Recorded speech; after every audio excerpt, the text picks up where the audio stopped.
بسم اللہ الرحمن الرحیم۔ دوستو میں ہوں قاری فہیم احمد قاسمی اور آپ دیکھ رہے ہیں آپ کا اپنا یوٹیوب چینل آسان اردو SBL۔ میرا عزیز دوستو، ہر شخص گناہ گار ہے اور اس سے جانے اور انجانے میں نہ جانے کتنے گناہ صبح اور شام ہوتے رہتے ہیں۔ وہ رات کے اندھیروں میں گناہ کرتا ہے، تنہائیوں میں گناہ کرتا ہے، محفلوں میں گناہ کرتا ہے۔ ہر شخص گناہ گار ہے، لیکن بہترین گناہ گار وہ ہے جو کہ توبہ کرتا رہے۔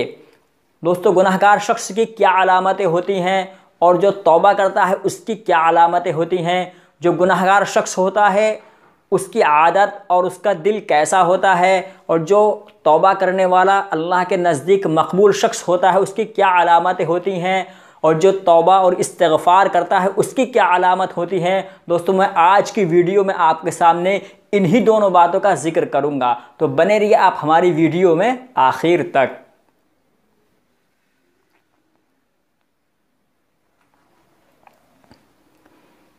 تو محترم عزیز دوستو، جو شخص گناہ کرتا ہے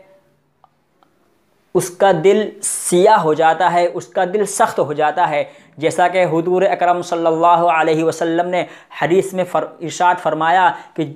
جو بندہ گناہ کرتا ہے ایک سیاہ نقطہ اس کے دل پر لگ جاتا ہے، اگر وہ توبہ کر لیتا ہے تو وہ نقطہ دھل جاتا ہے، ورنہ وہ بڑھتا چلا جاتا ہے، اور ایک وقت ایسا آتا ہے کہ اس کا دل بہت زیادہ سیاہ اور کالا پڑ جاتا ہے۔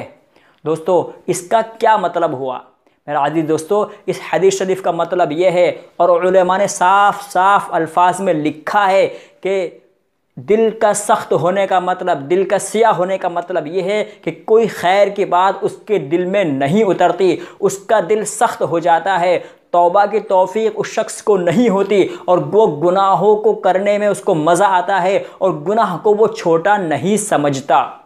یعنی گناہوں کو وہ گناہ نہیں سمجھتا۔ مثلا اگر کوئی شخص نمازوں کو چھوڑ رہا ہے اور نمازوں کو ترک کر رہا ہے تو اس کو نماز کا چھوڑنا اس کو گناہ نہیں لگ رہا ہے، اور اس کا دل سخت ہو جاتا ہے، اس کی آنکھوں سے آنسو جاری نہیں ہوتے، اس کو کبھی رونا نہیں آتا۔ جس شخص کا دل سخت ہو جاتا ہے، جو گناہ زیادہ کرتا ہے۔ اس کے برعکس جو شخص توبہ کرتا ہے، استغفار کرتا ہے، اللہ تعالیٰ سے ہمیشہ اپنے گناہوں کے اوپر نادم رہتا ہے اور ندامت کرتا ہے، استغفار کرتا ہے، توبہ کرتا ہے، اس شخص کا دل بہت زیادہ نرم ہوتا ہے، اس کی آنکھوں سے آنسو جاری ہو جاتے ہیں، اور اس کے اندر ایک قسم کی محبت پیدا ہو جاتی ہے، وہ خدا کی ہر ایک مخلوق سے محبت کرنے کی کوشش کرتا ہے، اور اللہ تعالیٰ اس کی توبہ کو قبول کر کے اس کی یہ علامتیں ظاہر ہوتی ہیں کہ اس کا دل نرم ہو جاتا ہے، نیکی کرنے کے لیے اس کا دل خود بخود چاہنے لگتا ہے، نمازوں کی وہ پابندی کرتا ہے، اپنے بزرگوں کی، بڑوں کی، ماں باپ کی خدمت کرتا ہے، اور اللہ سے ہمیشہ ڈرتا ہے، اور اپنے گناہوں کی ہمیشہ اللہ تعالیٰ کے سامنے توبہ اور استغفار کرتا ہے۔ اور دوستو، استغفار کی تو بہت بڑی فضیلت ہے، جیسا کہ میں نے اپنی کئی ساری ویڈیو استغفار کی فضیلت کے بارے میں بنائی ہیں، جن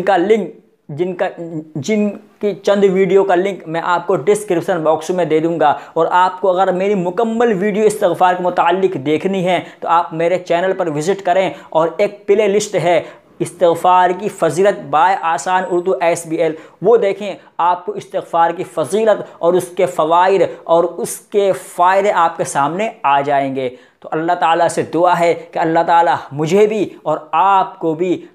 ہر ایک گناہ سے بچنے کی توفیق عطا فرمائے، اور ہمیشہ استغفار کرنے کی توفیق عطا فرمائے۔ السلام علیکم۔